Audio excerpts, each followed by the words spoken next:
Libra, hello Libra. How are you doing today? I hope you're doing well. Let's find out what's going on with Libra and what does Libra need to know. Okay, well, the first card that came out is the Empress, and that's Venus. That's your energy. It's Libra and Taurus, and it's beautiful, it's abundant, it's sensual, it's like the physical and intellectual material of creation itself. So what about this beautiful Empress, this mature woman who is in the flower of her life, so gorgeous, so comfortable, so everything?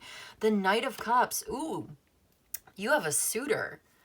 You have a lover coming your way. There is romance coming your way. What's this? Taking it slow, taking it easy, being very quiet and comfortable within your own skin, being very true to yourself. Okay, slow and steady, being very wise and intelligent about your assets. Wise, intelligent asset management. Ooh, there's like a contract here as well. Like, you are no nonsense. That's what I'm getting. It's like, okay, so very loving, very caring, but no nonsense. No way. So, okay, well, I'm getting a chill. What else does Libra need to know about this situation? Page of Wands. You're not interested in anything that's frivolous or childish. You're saying no to something that is, only causing more problems than it solves, or like more questions than answers. You are almost finished with something that's been weighing heavily on you. The Tower, Three of Swords. So are you ghosting somebody and you are putting the brakes? You are putting the brakes on a situation. Why? Because you value your health and your money and your wellness. Oh God, something is like broken your heart. What is it? Just like a profound experience here, perhaps of loss, a realization, having woken up. Like, this was a big, heavy wake-up call for you, and it made you so angry. Oh my God. Yeah, like, you I get the sense of you almost got like pleasure out of confronting someone. Like, you were so mad. And this does not seem like the usual Libra archetype, so maybe you have something else going on in your chart, or this could be a different person. Yeah, like, it just seems like, I don't know, I'm just getting this impression of maybe this was building up for a long time and you finally got it off of your chest, and it felt really good to finally speak your mind and say something that maybe you'd been biding your tongue, biding your time. I feel like I'm connecting right now to someone who's very polite and well-mannered and maybe even soft-spoken, and you don't like conflict. You're risk averse, conflict averse, very reserved, very grounded, down to earth person. Yeah. And upon completion of a project or something, you're cautious. But it got to a point where you reached a certain level.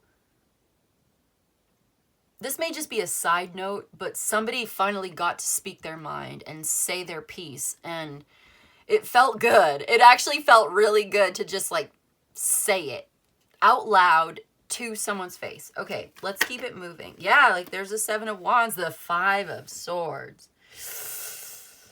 Like, you're accepting the consequences of participating in this fight, but you don't really want to do this. This is This is now sending a message like this is not something that is actually really good for you to continue to participate in.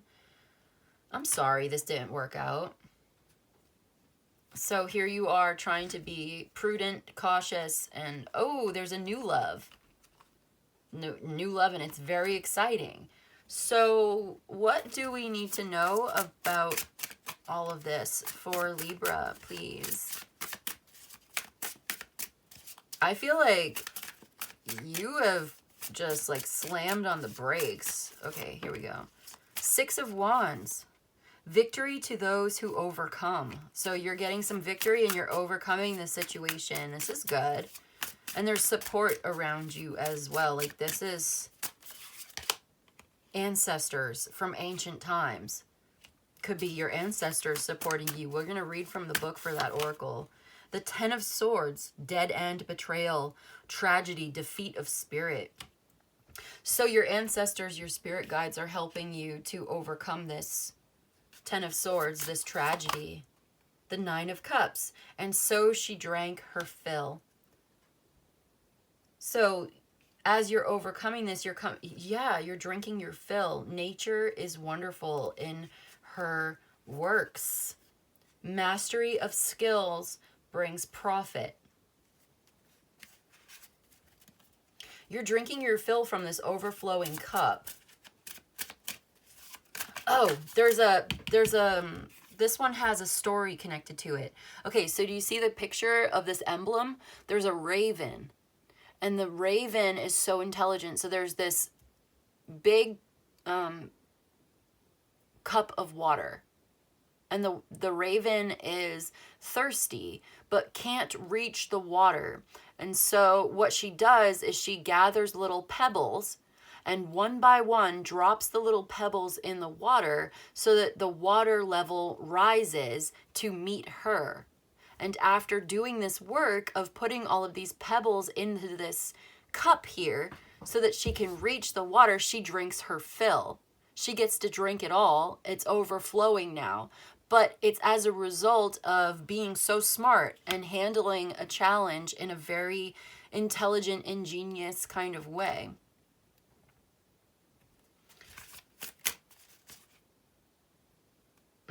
So there's also really good company here. Like you may have had a sort of fall from grace, but fortune's going to show you the way. Like fate and fortune is showing you the way, and you are in good company.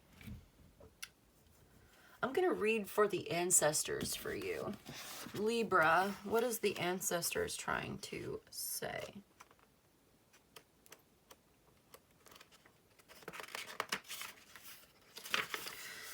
When you call on, okay, hold on. When you call in your well ancestors according to ancient and established practices, you can develop relationships and synergies with, like this is the Greek word for togetherness, sympathetically and beneficially. And the outcome is often potent and revelatory.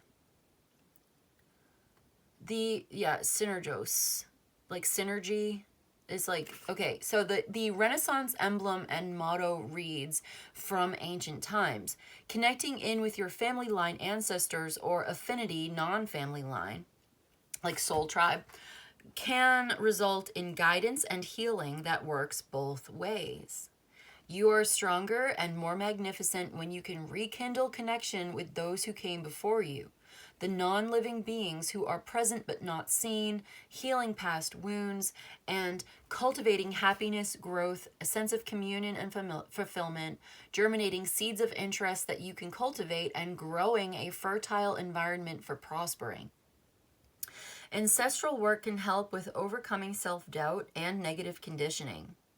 In Time Out of Mind, cultivate a soulful connection to the earth and your ancestors. The energies of ancient beginnings can be channeled for renewal and transformation. It is your birthright at the deepest level of being. So I feel like your one ancestor in particular may have been like on your maternal line, like a maternal grandmother or some kind of grandmother figure, great grandmother, or like mother figure may be reaching out to you. You could perhaps light a candle or do a little offering for this ancestor, or to call in on your ancestors to help you to heal. And the more that you heal yourself, you also heal them. You take on this generational trauma, perhaps, and if you heal it within yourself, you're healing your entire lineage. So this may be falling to you, but you have so much support and you have so much intelligence and capacity for healing, and something that you're doing, it's going to be very profitable, and it brings you into this place of an overflowing cup that you can drink your fill. It just seems like there's this very difficult situation that you're navigating first, and like, you need to heal from this. You need to give yourself time to heal. You need maybe to slow down and rest and take a day off, take a break from this. I feel like that's the whole message today. Like, this is such a burden, having to fight and force and put up the shield, and there's so much tension and stress in all of this. But I see you needing to kind of put that down or delegate some of this work, because you're going in a new direction, working on something here, working on a dream. And this is what's leading you to the love and the abundance. You just don't see it yet. You still kind of feel like you're stuck. If you have Gemini in your chart, I would definitely recommend going to watch the Gemini reading, because they dealt with a kind of similar energy, but in a different way. But there may be something in that message for you that could be really helpful.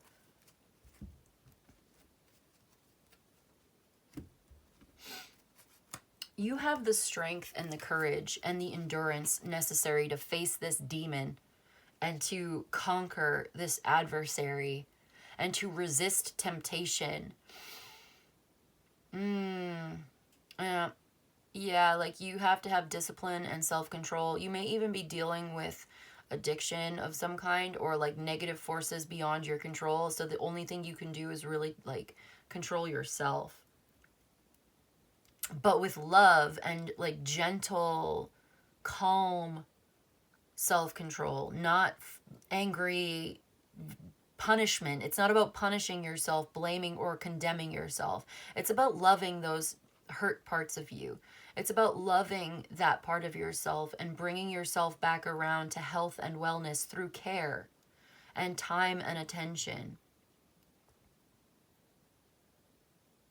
Yeah, discipline is not about punishment in this sense. It's about giving yourself what you need.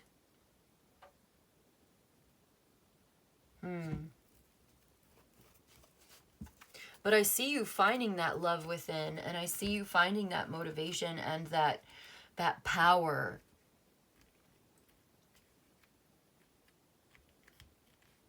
I see you fighting the good fight and winning. But then you're going to need some time to rest, I think, afterwards. This could be the calm before the storm, or it's the calm after the storm, maybe both. But prepare yourself for this encounter if you haven't experienced this already. And then if you've already gone through this traumatic, difficult experience, give yourself time and space to heal. Let yourself relax. Let yourself meditate and find peace. Let's get you an oracle. Let's get you a systems oracle. Let's see a little bit more. Let's get some advice for my Libra here, please. Because I do see a new romantic connection on the horizon. I just feel like right now, perhaps it's about centering yourself, being true to your own needs, speaking your truth, healing, regenerating, loving yourself first, giving yourself that kind of attention that you need so that, you know, you can be ready to receive love into the future as it comes to you. Let's see, what does this say? Because love can come from many different sources. I do see something that's very healthy and very loving and very caring, romantic, compassionate, and just a very beautiful connection. I just see that it's on the periphery over here. And right now, it just seems like, because that came out first. You have a suitor, you have a dream, you have a lover, you have something here. Something very romantic being offered to you. And yet there is all of this conflict, and it feels like it might not even be entirely related to this lover, but it's something that you have to deal with in the meantime, or you have to figure this out first. Like, you have to resolve this thing so that you can find the way forward, so that you can travel lightly, so that you don't have to bring this into the future with you. So, because something is obviously a tragic dead end here, and it's terrible, and it's awful, and I don't want to downplay the tragedy, but I also want to focus on the positive and say, like, look, there is victory here. You have the intelligence. You will drink your fill of love and abundance coming into your life. Absolutely. Especially as you're healing these ancestral wounds, or like you're calling on your ancestors for help. You have help, support, love coming to you, maybe even from the other side or from unexpected, mysterious places. But perhaps that's just it. Like, you have to do that deep dive within yourself first so that you can liberate your spirit from these trappings, so that you can be free and you can have fun and you can get excited about the future. I feel like someone may even be giving you an invitation and you are not accepting it, or you're declining it because you're just not ready or something like that, which is, I think that's valid. That's mature. But if you want love and you want connection and you want romance, I do see that that is coming towards you and it is available to you if you're ready for it, which maybe you're still healing and you're not. That's okay. But perhaps it depends on what part of this journey that you're on. Perhaps some of this is already in the past and that new love is what's coming towards you. And you've already navigated and done so much work for yourself. But perhaps you're still in the thick of it. For others, you may still be in the thick of it. You're still going through it. So you're putting one foot in front of the other. You're doing what you need to do to take very good care of yourself, to rise up, to ascend, to transcend, and to find that victory, and to drink your fill. But then as you do, you come into a greater depth of self-love and self-understanding, self-awareness.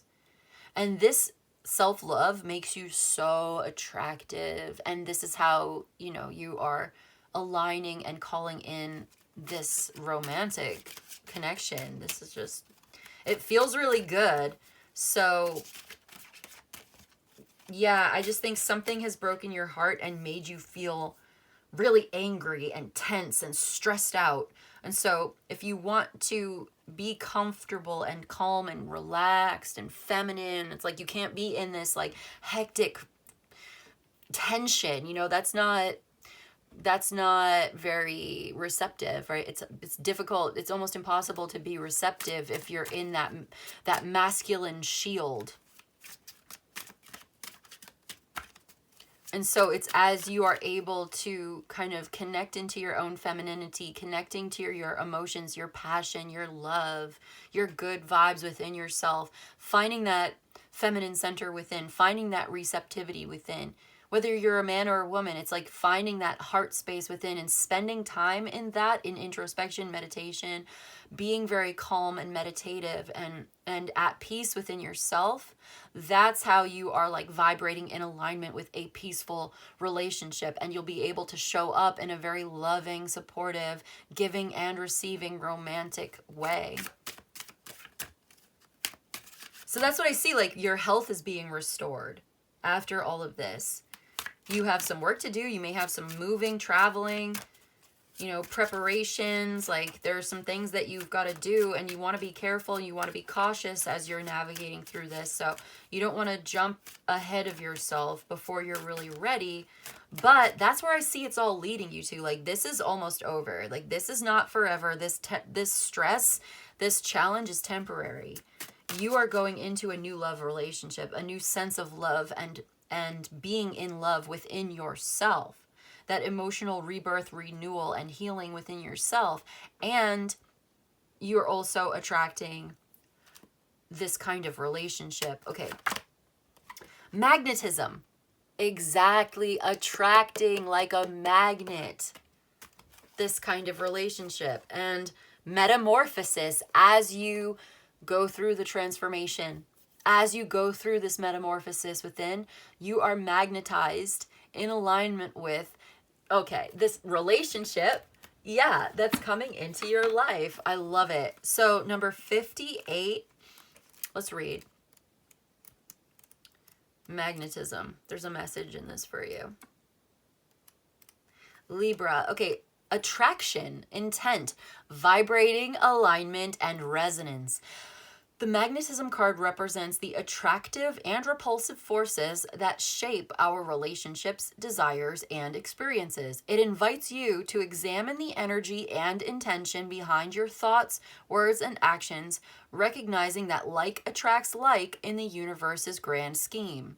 Magnetism can draw on positive and negative influences into our lives depending on the vibration that we emit.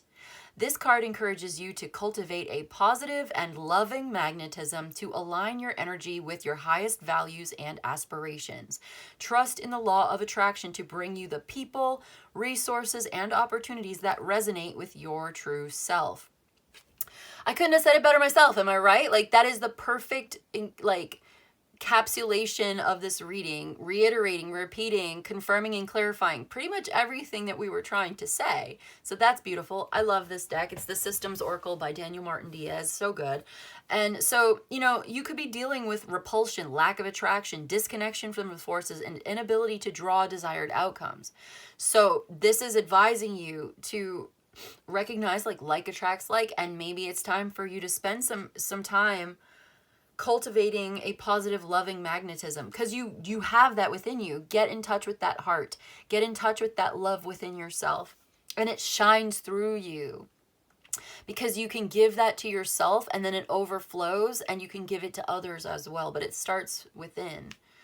Self-love and self-care and self-awareness makes you so attractive, and it's so intelligent too. And it also kind of goes back to this intelligent asset management as well, resource management, because your love is a resource. Your energy is a resource. Your body is your highest, most valuable resource, right? Your health, your wellness. So when you're cultivating that, you are managing those resources in a very intelligent and honest to your, true to yourself kind of way is what I'm trying to say. Also, one other thing, we don't attract what we want. We attract what we are.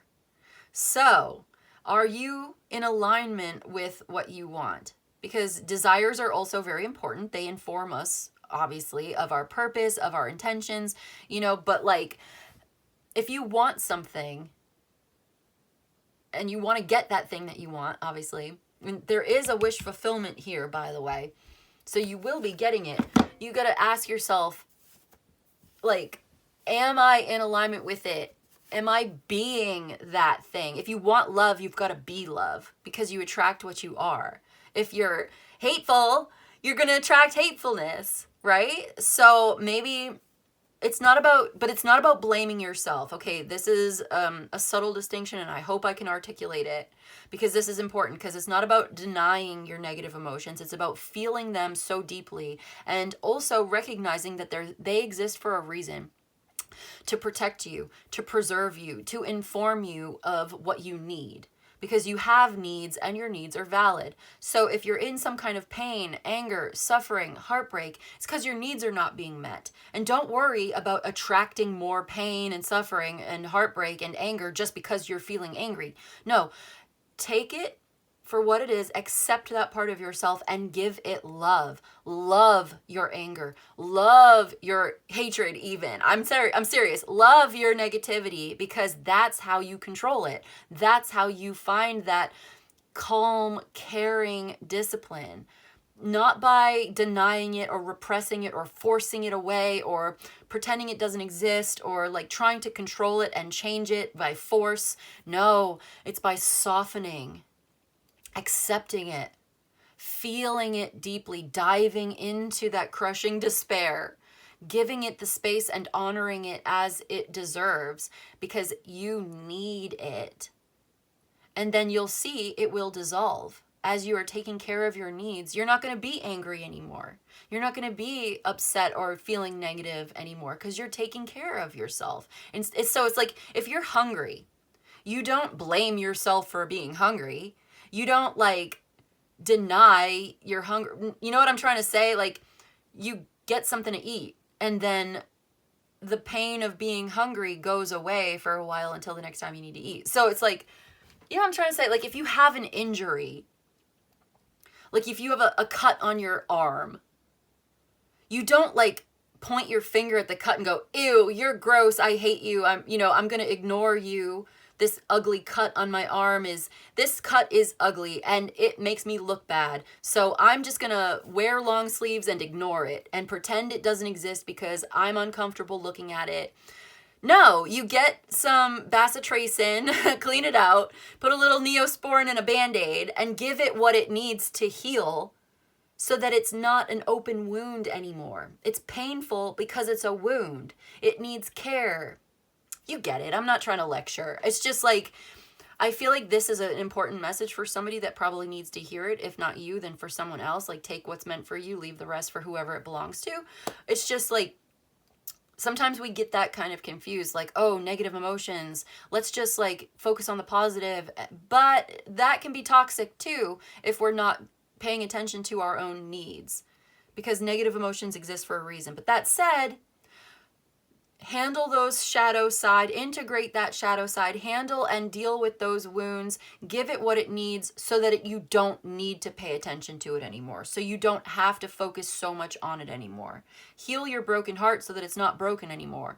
So that way, in a healthy, positive way, you can focus on the positive. You can focus on being very loving, giving, generous, and magnetize yourself to the kind of relationship, resources, and desires that you want in your life.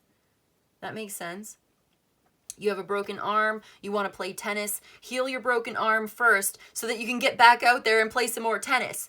But you don't want to try to play tennis with a broken arm because it's just going to hurt your arm even more. So let that heal first. And then after you've taken care of those needs, you can go back out and play tennis. Okay, you get it. It's a good analogy. I think it's a good analogy. Okay, let's talk to Hecate for a second. Let's see what Hecate has to say to my Libra today. Diversity. Ooh, interesting. The most manifest goddess. Diversity.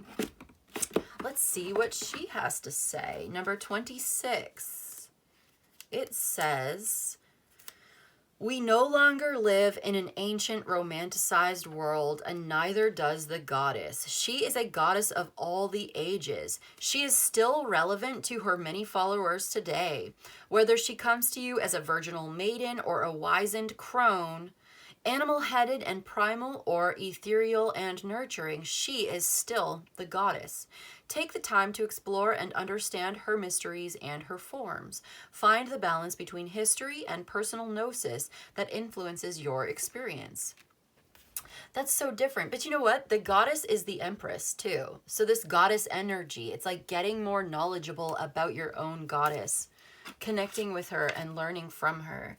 I feel like we need something else. That's nice. Maybe that makes sense and it resonates. Like that could be really important, getting in touch with the timeless femininity in a modern world. I feel like there's something else that wants to come through though. You know what? Let's do a positive affirmation and then we'll go. Positive affirmation for my Libra, please. One positive affirmation. Yeah, because we're doing positive. So what is a positive affirmation that could be good for my Libra right now? I am optimistic. I know that for every door that life closes, a new one opens around the corner. I am optimistic. Yeah, you could get excited and optimistic about this. Maybe it's been difficult to do, but that could be important. Finding that optimism again, it makes you feel young again. I feel like whoever I'm connecting to, it's like you're getting back in touch with your own inner peace, your own inner truth, your own soul. Like, what are you? Who are you? And then this also helps you to feel more optimistic and more in touch, and activates you, and you're magnetized, and you're like expressing yourself openly and honestly, and you're calling in relationships that are more honest and true to you because you're being true to yourself. That makes sense. Is that everything? Yeah, I think that's everything today. Okay.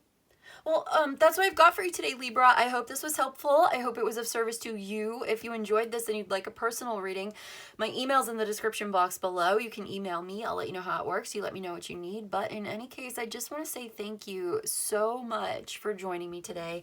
And I'll see you in the next one, okay? Bye.